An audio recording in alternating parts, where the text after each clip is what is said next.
자, 다음 다섯 번째 유도 결합회로, 결합회로입니다. 자, 이거는 뭐 하는 거냐면, 결론을 이야기하면, 공식은 딱 두 가지예요. 그걸로 끝이에요. 그런데 그 이론을 설명함에 있어서 여러 가지 어떤 복잡한 이야기들이 들어갈 수밖에 없어요. L의 연결이죠. L의 연결. 자, 우리가 저항 이렇게 연결했죠. 이렇게 R1, 이렇게 R2, 직렬 연결이잖아요. 그럼 얘는 R0는 얼마였죠? 그냥 두 개 더해주면 됐잖아요. 자, 근데 이거예요. 이렇게 하면 콘덴서죠? 그럼 이때 C0는 어떻게 됐나요? 더해주는 게 아니었죠? C1분의 1 더하기 C2분의 1 이렇게 돼 있었죠.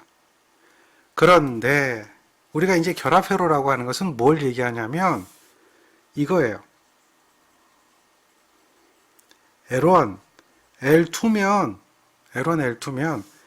L0는 얼마냐 이거예요. 그냥 L1 더하기 L2 하면 굉장히 쉬울 것 같은데 여기는 유도결합회로라 그래가지고요. 자속 때문에 이런 방향이 존재해서 더하기 2배의 힘이 된다든지 빼기 2배의 힘이 된다든지 이러한 그런 부분이 존재하기 때문에 조금 생각을 해봐야 된다는 거죠. 결론을 얘기하자면 L의 연결이고 합성 L 값은 얼마냐 라고 묻는 과정이다 라고 보면 돼요. 이해하시겠죠? 그게 결론이에요. 그래서 이게 L을 연결할 때 왜 이게 문제가 되느냐, 상호 유도 작용이라고 하는 것이 있기 때문에 그래요.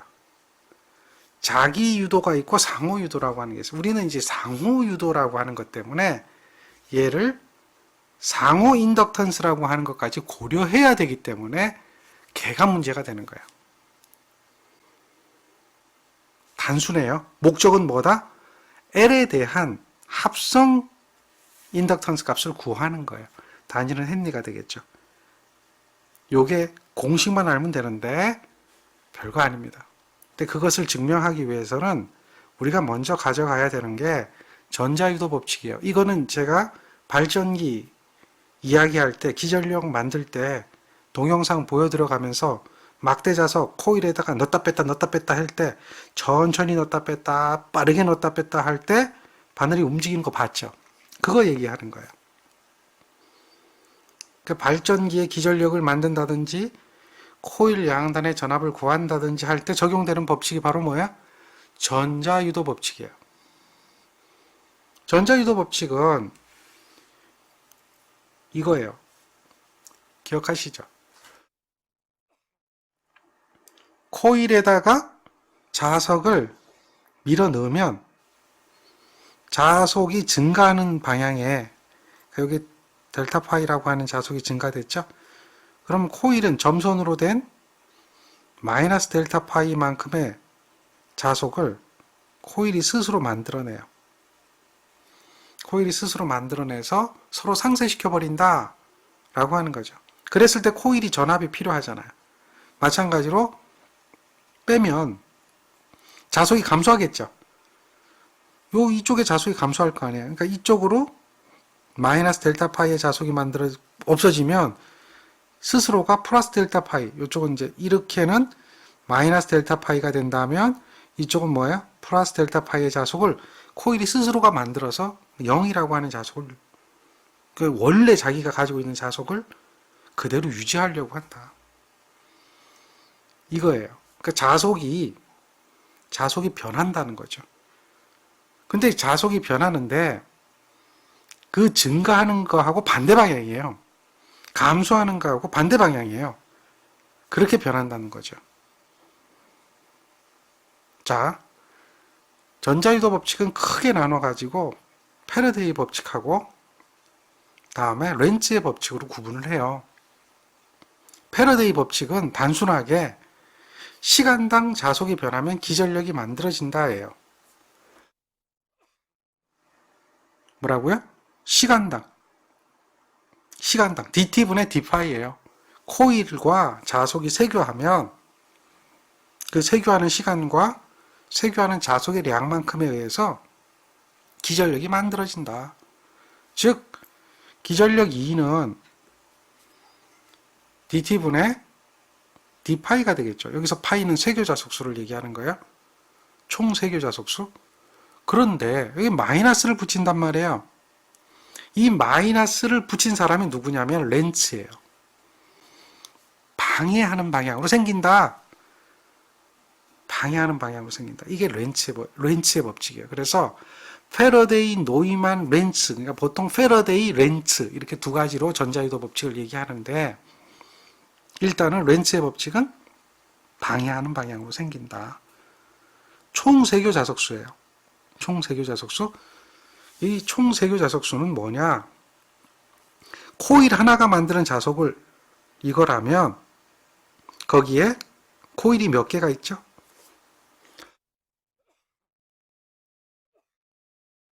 10개가 있을 수도 있고 20개가 있을 수도 있고 n개. 이게 파이라는 거예요. 이 대문자 파이로 나타나는 거예요. 이해하시겠죠? 이거는 코일의 도체수, 뭐 코일을 감은 횟수 뭐 이런 정도가 되겠죠. 요거는 한 개의 자속. 한 개의 자속이에요.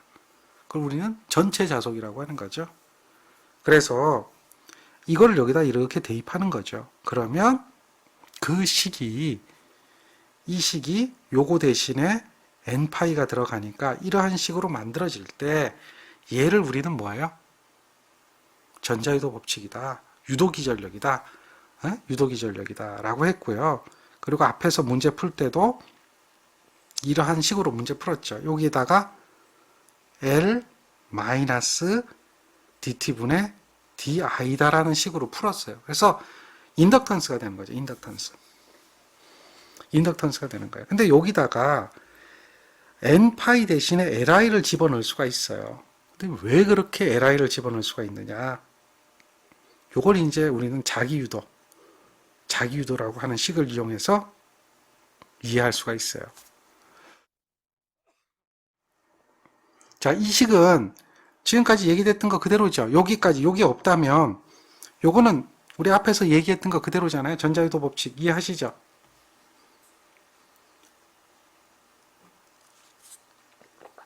전자유도 법칙 이해하시죠? 어렵지 않아요? 코일에 자속이 쇄교되면 그 코일은 전압을 만드는데 시간당 쇄교자속수다. 시간당 쇄교자속수다. 근데 내가 준 방향의 반대 방향으로 코일은 기전력을 만들어낸다. 그래서 마이너스가 붙는다. 거기까지가 패러데이 렌츠의 법칙이에요. 전자유도 법칙이에요. 자, 우리는 이제 전자유도 법칙을 이해를 했어요.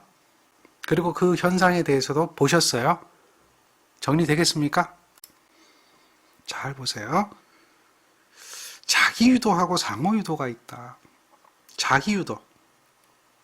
이거는 이제 코일에다가 전류를 흘리는 거예요. 이렇게 코일이 있어요. 얘가 코일이 있는데 코일도 똑같은 코일이 아니에요. 코일인데 이것도 코일이죠. 뭐가 틀리죠? 뭐가 틀리죠?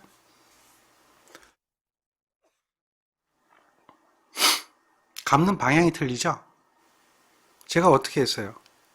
방향을 다르게 그냥 극단적으로 감았어요. 그 이야기는 전류가 이렇게 흐르면 얘는 자속이 이렇게 만들어지는 거고요. 전류가 흐르면 얘는 전류가 흐르면 자속이 어떻게 만들어져요? 이렇게 만들어지는 거예요. 방향을 어떻게 했기 때문에? 반대로 감았기 때문에. 무슨 얘기인지 아시겠죠? 감긴 방향이 틀려요. 그러니까 코일이 왜 문제가 되냐면 코일을 두 개를 직렬로 연결해요. 근데 하나는 이렇게 감았고 하나는 이렇게 제가 감았잖아요. 이렇게 감는 게 아니라 하나는 이렇게 감았어요. 그래서 코일을 두 개를 연결했어요. 그러면 전류를 흘릴 때 하나는 이렇게 자석이 만들어지고요. 하나는 자석이 이렇게 만들어져요. 그러면 이 코일의 합성 코일의 값은 어떻게 될까요? 이거 하고요. 같을까요? 두 개를 이렇게 하나는 이렇게 연결되고 또 이것도 똑같이 감았어요. 똑같이 감았어요. 그래서 연결을 했어요. 그러면 전류가 이렇게 흐를 때 자석이 하나는 이렇게 만들어지고요. 나머지도 이렇게 만들어져요. 두 개가 같을까요?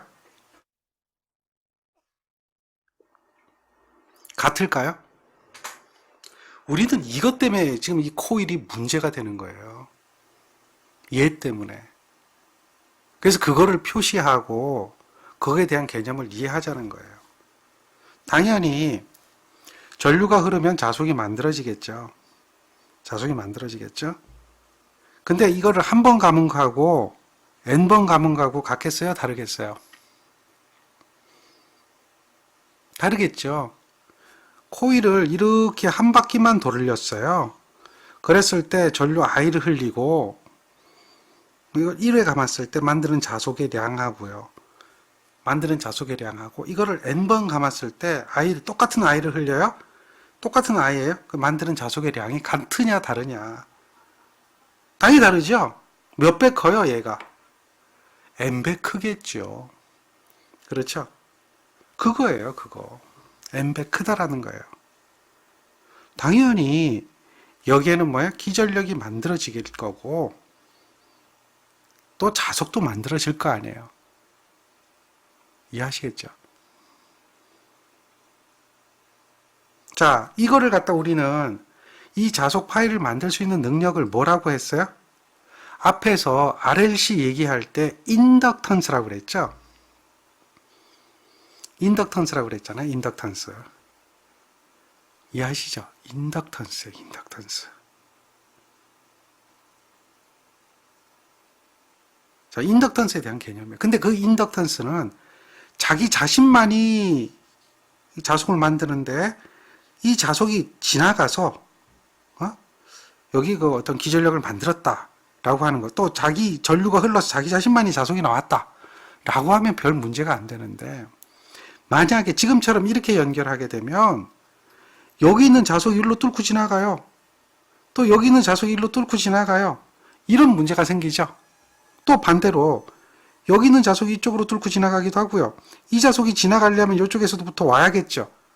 서로 간섭이 일어나는 거예요. 그래서 스스로만을 이야기한다면 셀프, 그리고 두 개 이상이 연결되면 상호. 그러니까 자기하고 상호하고 두 가지가 있어요. 자, 상호는 두 개 이상을 연결할 때 1번에서 만들어진 자석이 2번에 영향을 주는 거예요. 유도되겠죠? 그걸 갖다 우리는 뭐라고 그래요? 상호 인덕턴스라고 그래요. 근데 스스로만, 자기 것만을 보면 그건 뭐가 돼요? 자기 인덕턴스가 돼요. 그 개념은 이해하시죠? 그러니까 우리가 기전력, 여기서 만들어지는 기전력은 요거는 마이너스에다가 여기다가 dt분의 n이죠. n에다가 dt분의 d 파이였다라는 거예요. dt분의 d 파이였어요. 요게 이제 뭐라고 했어요? 전자유도 법칙이다.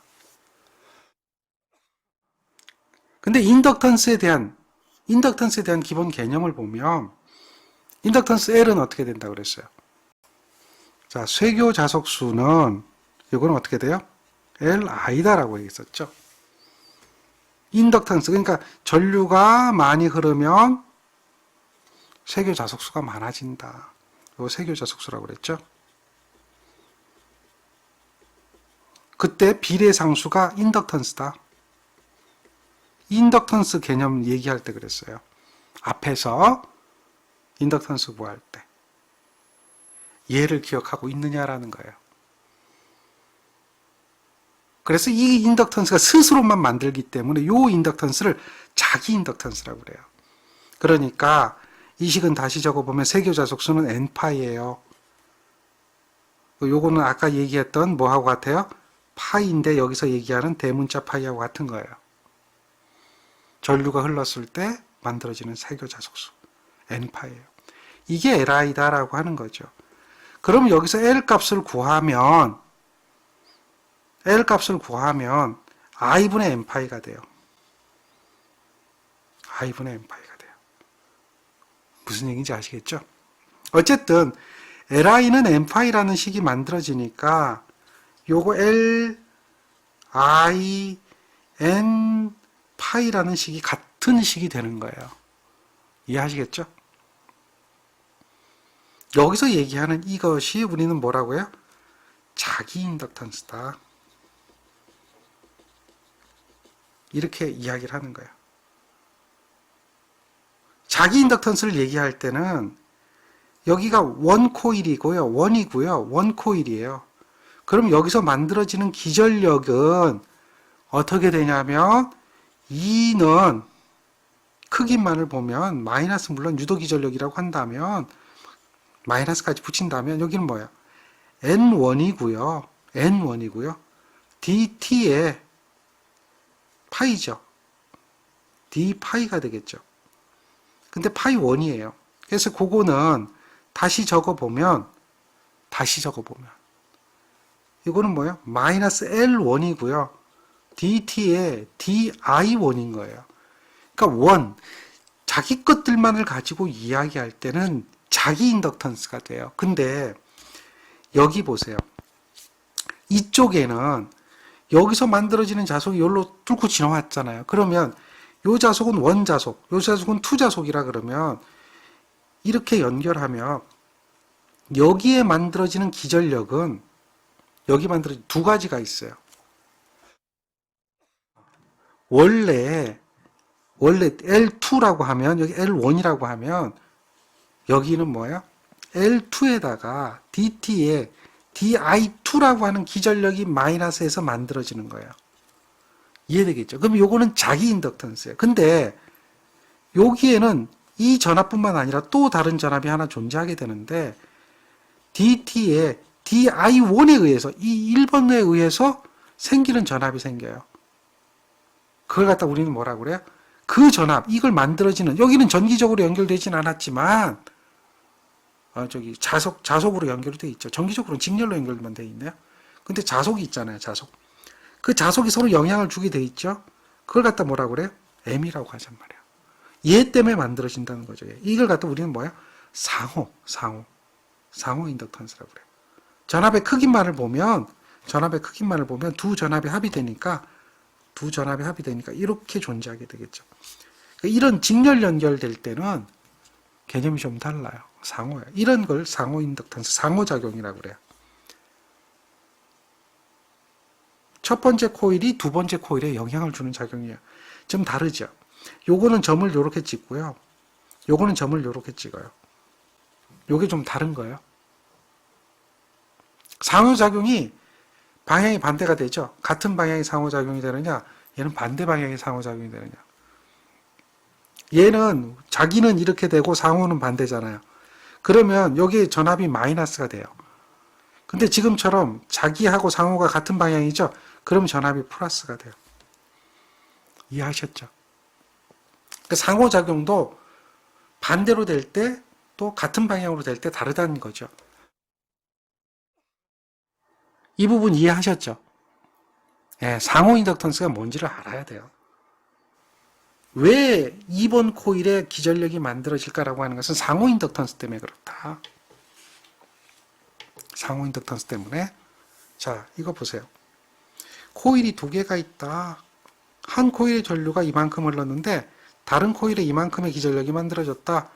상호작용하는 인덕턴스는 얼마냐? 이거예요. 그림을 그려보면 코일이 이렇게 있어요. 두 개가 이렇게 있는 거. 이게 이제 나중에 가면 이걸 변압기라고 그래요. 근데 여기에 150A 흘러요. 암페어인데 이건 뭐야? 매초당 흘렀죠. 매초당. 그랬더니 여기에 기전력이 만들어진 거예요. 75가. 여기는 75가 만들어졌다면 여기는 상호 인덕턴스라고 하는 게 있어서 원래는 이렇게 자기 자신만의 자속을 가지고 이야기를 해야 되는데 자기 자신만을 하면 자기 인덕턴스잖아요. 근데 상호 인덕턴스는 이 자속이 이쪽 코일에도 뚫고 지나가거든요. 그래서 상호 인덕턴스 때문에 그런 거거든요.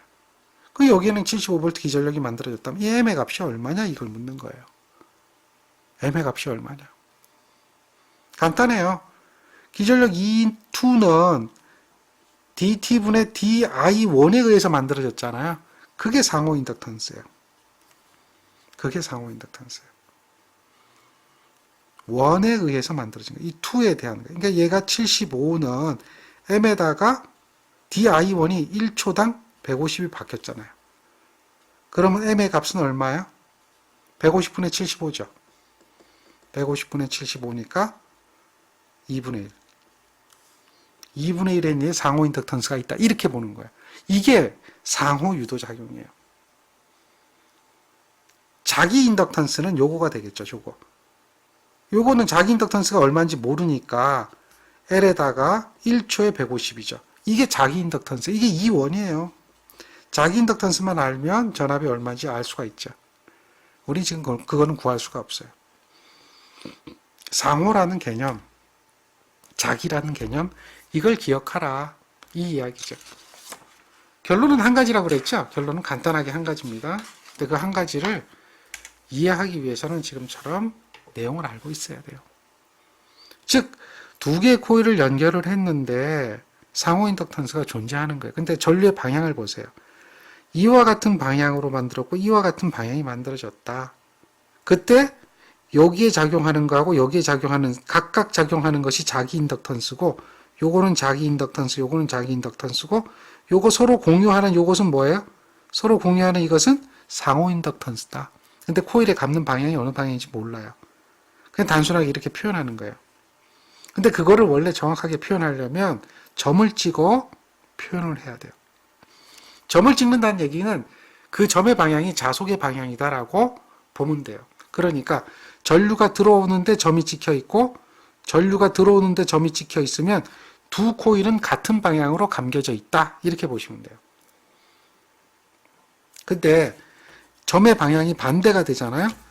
이렇게 반대 방향으로 찍으면 얘는 나가는 방향에 점이 찍힌 거죠. 그러면 두 코일은 반대 방향으로 감겨져 있다. 그러니까 상호작용이 반대로 일어난다는 거죠. 그래서 우리가 이 유도결합 회로를 할 때는 반드시 지금은 점이 없지만 점을 찍어줘야 돼요. 지금은 이거 가지고는 어느 방향인지 판단이 안 돼요. 점이 필요하다는 거죠. 그래야 판단이 될 수가 있어요. 자, 그러면 잘 보세요. 지금처럼 이렇게 연결한다 이거야. 이렇게 연결한다. 근데 점에 보세요. 점에 보면 들어가는 방향에 점이 찍혔죠. 그리고 전류가 흘러서 이렇게 가서 어디로 갔나 보세요. 이렇게 와서 이쪽으로 가죠. 들어가는 방향에 점이 찍혔어요. 이거는 어떻게 되죠? 같은 방향이에요. 이게 같은 방향이라면 우린 이것을 갖다가 무슨 결합이라고 그러냐면 가동 결합이라고 그래요. 가동. 다른 말로 뭐라고 하냐면 더해진다 그래서 화동.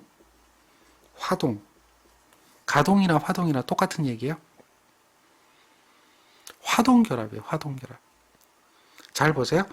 I1이 흐르면 여기에 전압이 만들어지죠.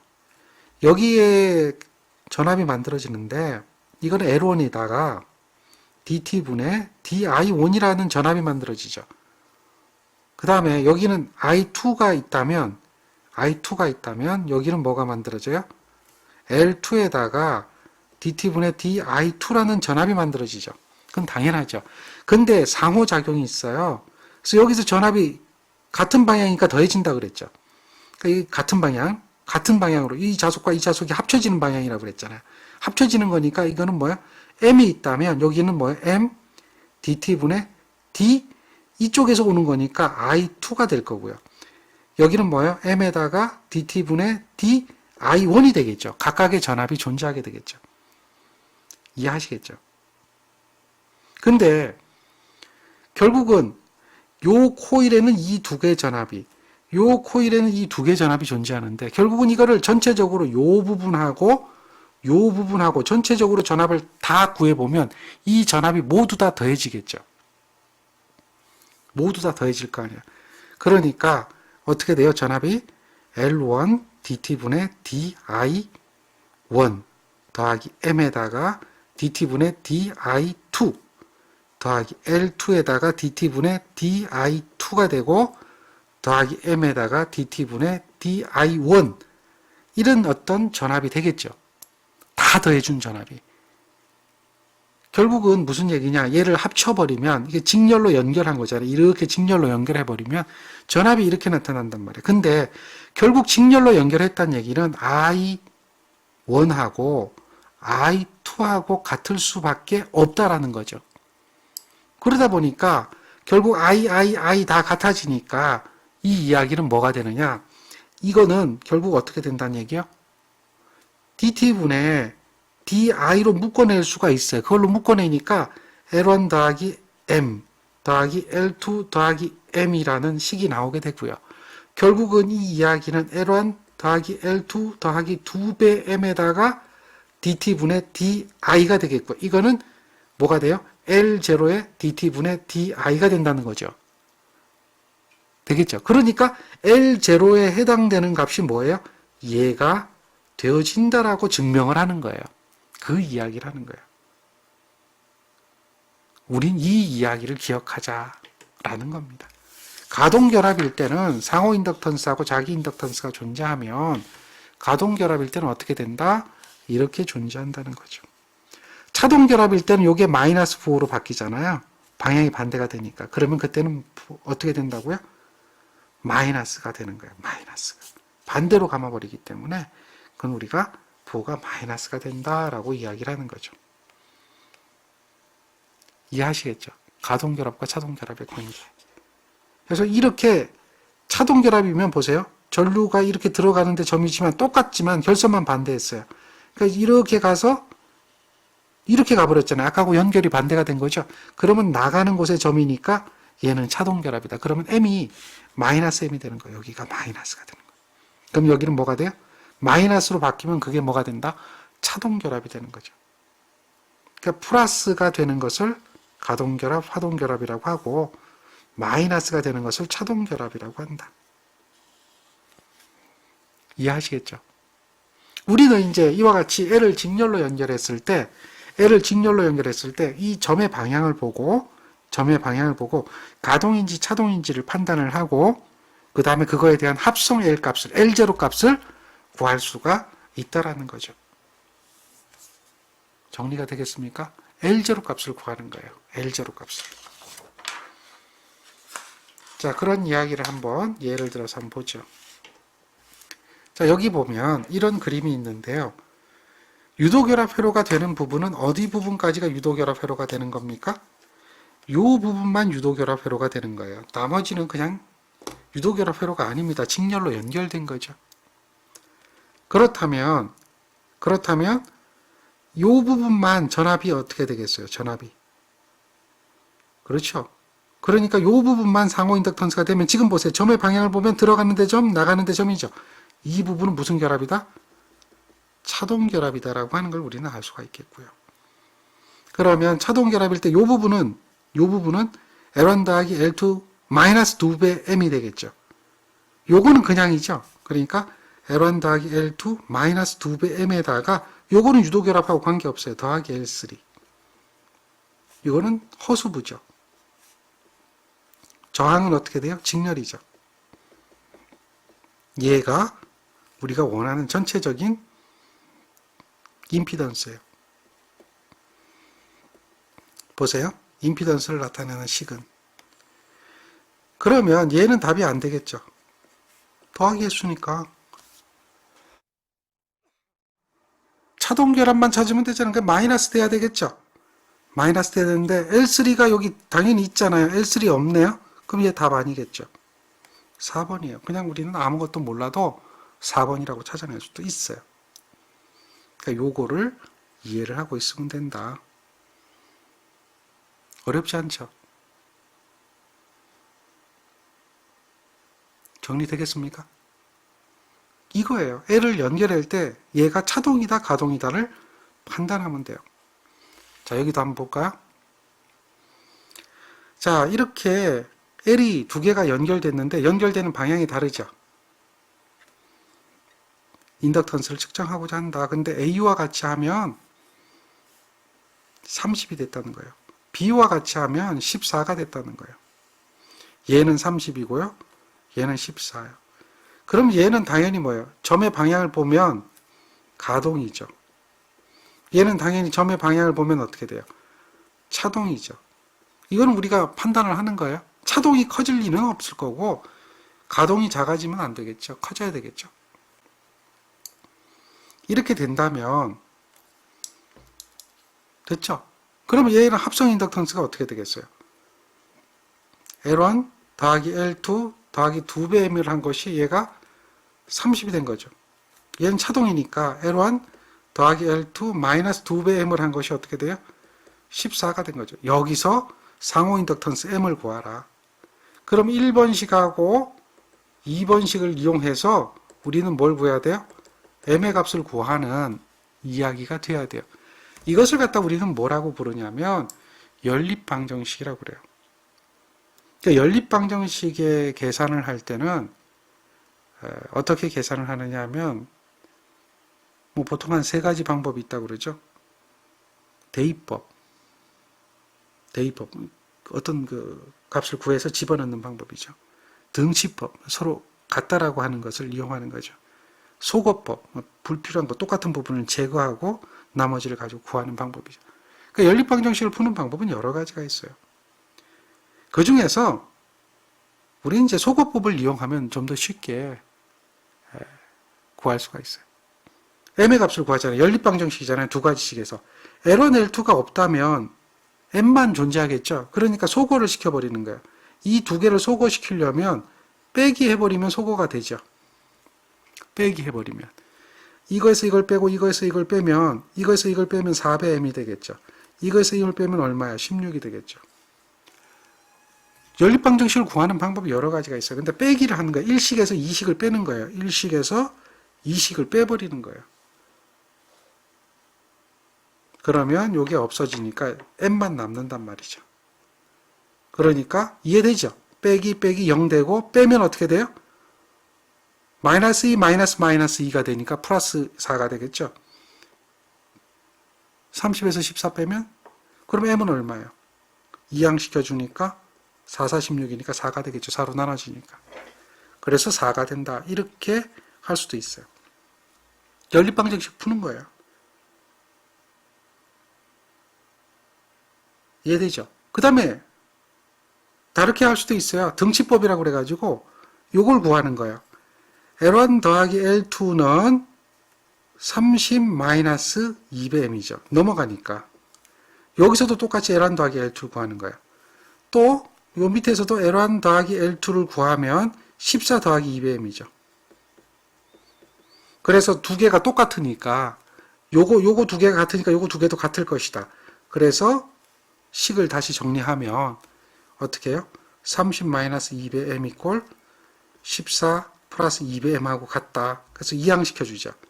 2항 시켜주니까 30 마이너스 14가 되고 이건 어떻게 돼? 4배m이 되겠죠. 그러니까 똑같아지는 거죠.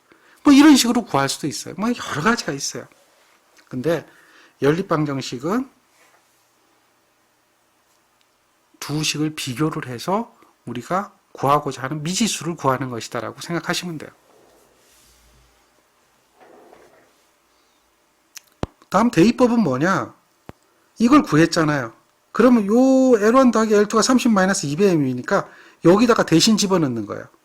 30 마이너스 2배m 마이너스 2배m은 14다. 이렇게. 그렇게 대신 집어넣는 거예요. 대입하는 거죠. 어떤 미지수를 구해서 대입을 해서 식을 세워주면 요거는 첫 번째 식에서 이항시켜주면 요게 나오니까 두 번째 식에서 대입을 하는 거죠. 그러니까 30 마이너스 2배m 여기다가 마이너스 2배m을 한 것이 14다. 요걸 정리하게 되면 m만 존재하니까 그럼 이거는 마이너스 4배 m은 이항시키면 마이너스 16이 되겠죠. 그러니까 플러스 똑같죠. 그러니까 똑같은 값을 우리가 계산할 수 있죠. 어쨌든 연립방정식은 이와 같이 구해서 계산할 수가 있다는 거죠. 가장 간단한 것은 그냥 두 식을 빼버리면 돼요. 이해하시겠습니까? 그게 m의 값을 구하는 문제다. 연립방정식 구하는 거예요. 여기까지가 보통 이제 우리가 얘기하는 인덕턴스의 합성을 구하는 건데요. 그런데 잘 보세요. 두 개의 인덕턴스가 결합이 됐잖아요. 근데 지금 이 결합이 된 것은 누설 자속이 하나도 없다라고 가정을 한 거예요. 근데 실제로는 누설 자속이 존재할까요? 존재하지 않을까요? 실제로는 누설 자속이 존재하는 거예요. 실제로는 누설 자속이 존재할 수밖에 없죠. 100% 다 쇄교할 수 없다라는 거죠. 누설 자속이 존재해요. 그래서 어떻게 누설 자속이 존재하느냐, 결합이 잘 되었느냐라고 하는 그 계수를 나타내는 게 결합계수라고 하는 게 있어요.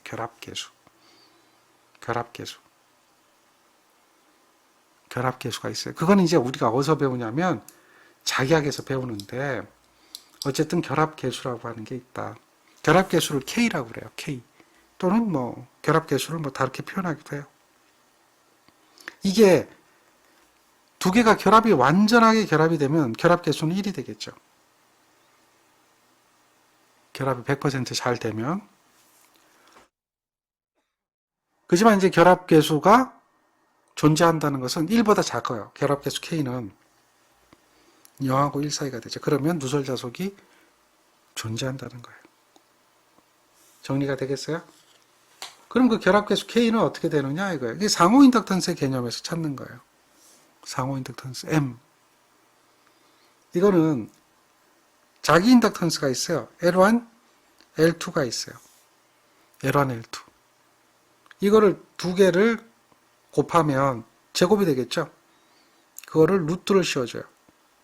그래서 이게 같으면 결합계수가 100%다라고 하는 거예요. 결합계수. 근데 얘가 서로 같지를 않죠. 같지를 않아요. 이것은 100% 결합이 되지 않아요. 그러니까 뭐가 있다? 결합계수만큼이 존재한다는 거죠. 이 계수만큼이 존재하는 거예요. 그래서 결합계수는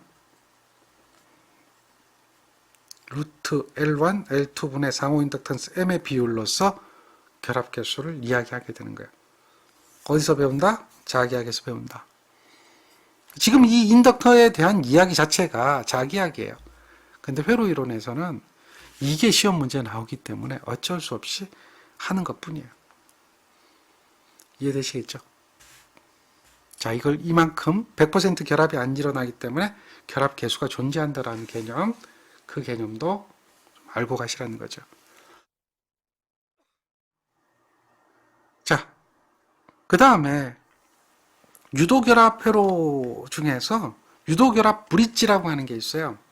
유도결합 브릿지 중에 여러 가지 브릿지 중에 캠벨 브릿지라고 하는 게 있어요. 캠벨 브릿지. 이게 뭐냐? 유도결합 회로인데요. 이런 브릿지 회로를 캠벨 브릿지라고 그래요. 자, 여기에 지금 아무것도 없는데 여기에 이제 하나 달려요. 뭐가 달리느냐? 여기에 벨이 달려요. 벨이 달리는 거예요. 그러면 요 I2가 흐르면 벨이 울리겠죠. I2가 흐르면 벨이 울리겠죠. I2가. 근데 여기 유도결합이에요. 그리고 C를 중간에 브릿지로 연결했어요. 요게 브릿지예요. C가 브릿지예요. 브릿지를 연결했어요. 근데 I2가 흐르면 벨이 울려요. 근데 캠벨 브릿지 평형 조건이라고 하는 것은 I2가 0이 되어서 벨이 울리지 않는 조건. 이걸 갖다 우리는 캠벨 브릿지 평형 조건이라고 그래요. I2가 0이 되는 조건. 그러니까 2차 회로에 벨이 연결하여서 이 벨이 울리지 않는 조건을 평형 조건이라고 한다. 이 조건이 만족되려면 I2가 뭐가 돼야 돼요? 0이 돼야 돼요. 여기에 흐르는 I2가 0이 돼야 돼요. 근데 지금 이 회로는 무슨 결합되어 있느냐? 들어가죠? 점이 찍혔죠? 나가죠? 무슨 결합이에요? 차동 결합이에요. 차동 결합. 차동 결합이에요. 그래서 이 부분을 이렇게 등가를 하는 거예요. 이렇게. 등가를 해 놓는 거예요. 등가를 해 놓고 나서 I2가 0이 되는 그런 회로를 구성하는 거예요. 근데 그걸 구성하게 될 때 KVL을 적용하는 거예요. KVL 적용. 키르요프의 전압 법칙을 적용하는 거죠. 그럼 여기서 전압이 생겨요. 그러니까 이건 오메가 C잖아요. 오메가 C분의 1인데 전류가 I1이 흐르고 I2가 나가잖아요. 그러니까 I2를 기준으로 하면은 I2-I1이 되겠죠. 이런 전압이 생길 거고요. 여기는 뭐가 전압이 생겨요? L2 플러스 마이너스가 되겠죠. 마이너스의 M이잖아요. 제2의 오메가가 될 거고요. 거기에 I2가 되겠죠. 그런 전압이 생길 거고요. 여기는 뭐야? 플러스죠. 플러스. 그러니까 이게 제2의 오메가 M에 뭐가 돼요? I1, I2잖아요. 그러니까 I2-I1이라는 전압이 생기겠죠. 이 부분. 그러니까 여기에 생기는 전압, 여기에 생기는 전압, 여기에 C에 생기는 전압. 세 가지 전압이 존재할 거고요. 세 가지 전압이 존재할 거고요. 그 세 가지 전압이 합쳐지면 얼마가 돼요? 0. 왜 0이 되겠죠? 0이 되는 이유는 이 회로에는 키르요프의 전압 법칙을 적용하게 될 때, 방정식을 세울 때 기전력이 없잖아요. 기전력이 없으니까 0이 되는 거죠. 그리고 I2, I1을 공통으로 이렇게 2-I1을 묶어낸 거고요. 그래서 요것이 되어져 있고 두 개가 하나로 묶어진 거죠. 그리고 요거는 그대로 와 있죠. 근데 문제는 뭐야? J오메가로 묶어내도 똑같은 거예요. I2가 0이 된다는 거죠. I2가 0이 된다는 거죠. 이게 문제예요. I2가 0이 돼버리면 얘는 없어질 거고요. 얘는 J오메가 M의 마이너스 I1이 되고요. 얘는 뭐예요? 마이너스가 플러스가 되겠죠. 오메가 C의 I1이 되죠. I2가 0이 되니까. 결국은 요거 다 0이라고 해서 날려버리면 요거 전개하는 거예요. 전개해서 날려버리면 요거는 어차피 0이 돼서 없어지니까 이것만 남는다는 얘기예요. 그러니까 요렇게 곱해주고 요렇게 곱해주게 되면 이식이 된다는 거죠. 그러니까 요걸 이항시키면 뭐가 돼요? 얘는 제2의 오메가 C분의 1이고 얘는 는 어떻게 돼요? 제2의 오메가 M 이렇게 돼요. 그러니까 이 JJ가 없어지죠. 그래서 나머지가 뭐가 되느냐 하면 오메가 자승 MC는 이퀄 1이 되는 거죠. 오메가 자승 MC는 이퀄 1. 즉 캠벨 브릿지의 평형 조건은 오메가 자승 MC는 이퀄 1이 되고 여기서 C 값을 구하면 오메가 자승 M분의 1이 되는 것이다. 이거예요. 이 값이 유지가 될 때 우리는 브릿지가 평형이 됐다라고 하는 거예요. 캠벨 브릿지 문제는 다른 거 물어보지 않고요. 요거 그냥 공식 하나 찾는 것밖에 없어요. 계산도 안 해요. 공식 하나 찾아요. 그냥 공식 하나만 찾으면 해결이 되는 겁니다. 이해하시겠죠? 예제를 보면 이거예요. 이런 문제가 있는데 I2가 0이 되기 위해서는 C는 얼마냐? 그러니까 오메가 자승 MC는 이퀄 1에서 C 값을 구하면 오메가 자승 M분의 1이다 라고 하는 이 식을 찾아낼 수가 있죠. 이거예요. 굳이 뭐 이런 식으로 계산 안 해요. 그 정도. 이해되시겠죠? 이 정도예요. 문제는 그렇습니다. 자, 유도결합 회로는 정리하자면 L의 연결이다. 그래서 L을 연결할 때 이렇게 점을 찍게 되고요. L1이고 L2고 M이 있다면 이것은 L0는 L1 더하기 L2 더하기 2배 M이다. 그리고 똑같은 그림인데 여기에 이렇게 되고 점이 반대로 찍혀 있다면 L1, L2, M이라면 L0는 어떻게 된다? L1 더하기 L2 마이너스 2배 M이다. 이 정도. 이 정도입니다. 뭐 나머지를 요구하는 건 별로 없어요. 그리고 병렬 회로가 있는데 병렬 회로는 시험 문제 잘 안 물어봐요. 그래서 요것만 보라는 얘기예요. 그리고 예제에 우리가 이제 그 핵심 관행도 문제 풀이에서 병렬 회로에 대한 이야기가 나오는데 그때 얘기를 해드릴게요. 요겁니다. 그리고 캠벨 브릿지는 브릿지를 이렇게 연결을 하고 여기에 브릿지를 연결하는 거죠. 이렇게 된 회로잖아요. 이렇게 돼 있을 때 이거잖아요. 이러한 캠벨 브릿지 회로가 있다면 여기에 벨이 달리는 거죠. 그럼 이것은 오메가 자승 MC는 이퀄 1이다라고 하는 것 정도만 기억하고 있으면 돼요. 다른 거 없어요. 끝. 얘가 답니다. L의 연결, 우리가 R의 연결, C의 연결 구한 거하고 같은 거죠. 문제는 이제 여기서 출제되는 걸 보면 전자유도 법칙을 물어봐요. 전자유도 법칙을 물어봐요. 그래서 문제 출제되는 걸 보면 이렇게 전자유도 법칙을 물어봅니다. 자, 한 코일의 매초 120A 전류의 비율로 변화할 때 다른 코일의 15V 기전력이 유기됐다면 상호 인덕턴스는? 상호 인덕턴스 M이잖아요. 그러니까 15인데 M인데 DT분의 120이죠. 그러니까 DT가 매초라고 그랬죠. 매초 1분의 120만큼 변했다. M은 얼마요? 120분의 15죠. 계산하면 0.125 뭐 이런 정도 묻는 거죠. 자, 얘는 상호 인덕턴스가 이만큼이다. M이죠. 1차에 이만큼의 전류가 흘렀다. 0.3초 동안에. 그러면 18A로 변했다. 그러니까 15A 변한 거죠. DI는 18에서 3을 빼주니까 15만큼 변한 거고요. DT는 0.3이죠. M은 100ml고요. 100 곱하기 10의 마이너스 3승이죠. 이때의 2차 유도기전력은 그럼 유도기전력 2는 M에다가 DT분의 DI1이죠. 2차니까. 요거는 100ml니까 100 곱하기 10의 마이너스 3승이고요. 0.3초 동안에 15만큼 변했죠. 요거 계산하시면 되죠. 계산기 누르면 5V. 이렇게 구하는 문제예요. 뭐 어려운 거 없어요. 간단한 전자유도 법칙, 자기 인덕턴스의 개념, 상호 인덕턴스의 개념 정도 묻는 거고요. 자, 이런 문제 나오면 들어가는 데 점, 이거 확인하면 되겠죠. 전류 흘러서 나가는 데 점. 아, 얘는 차동이다. 차동이다라고 하면 마이너스 되겠죠. 마이너스 2배 M이 아니죠. 이거는 답이 안 될 거고요. 마이너스 2배 M이 아니니까 답이 안 되죠. 그러니까 이거 아무 이야기 안 해도 2번이 답이라는 거 그냥 금방 한 번에 찾아낼 수가 있죠. 한 번에 찾아낼 수가 있어요. 굉장히 쉬워요. 유도결합 회로 문제야 뭐 이런 정도가 대부분이죠. 자, 이 문제 한번 볼까요?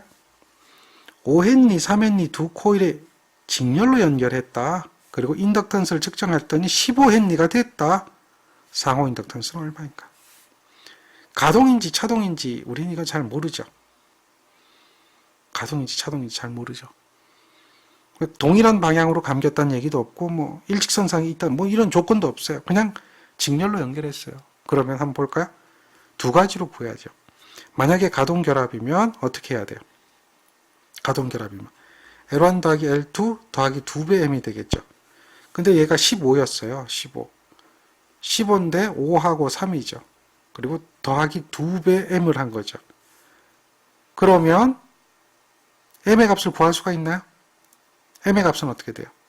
여기서 M의 값을 구하면 15에서 5 빼고 3 빼고 2로 나눠주면 되겠죠. 그럼 M의 값이 되겠죠. 이렇게 구하면 되죠. 요게 3.5가 나와요.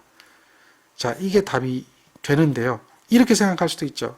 만약에 L0는 L1 더하기 L2 마이너스 2배 M이라는 거라면 지금 그 아무것도 모르니까 이렇게 됐다면 15는 어떻게 돼요? 5 더하기 3 빼기 2배 M이 된다라고 가정을 하면 이해되겠어요? 그러면 얘는 어떻게 돼요? M의 값은 똑같죠. 넘어가면 15에서 5 빼주고 3 빼주고 여기다가 마이너스 2bm이 되는 거죠. 그러니까 얘는 어떻게 돼요? 마이너스 3.5가 이건 있을 수가 없는 거죠. 그렇죠? 안 돼요, 안 돼요. 네. 그래서 우린 가동결합이 답이 될 수밖에 없는 거예요. 문제는 가동결합인지 자동결합인지 이 조건이 없기 때문에 그래요. 이해하셨죠? 그 정도. 자, 이거는 이제 아까 풀었던 문제의 조금 업그레이드 버전인데요. 예제 문제예요. 이렇게 두 코일이 같은 방향으로 감아서 직렬로 접속하면 10mH가 되고 가동결합이죠. 반대로 연결하면 40% 감소한다. 얘는 차동이죠.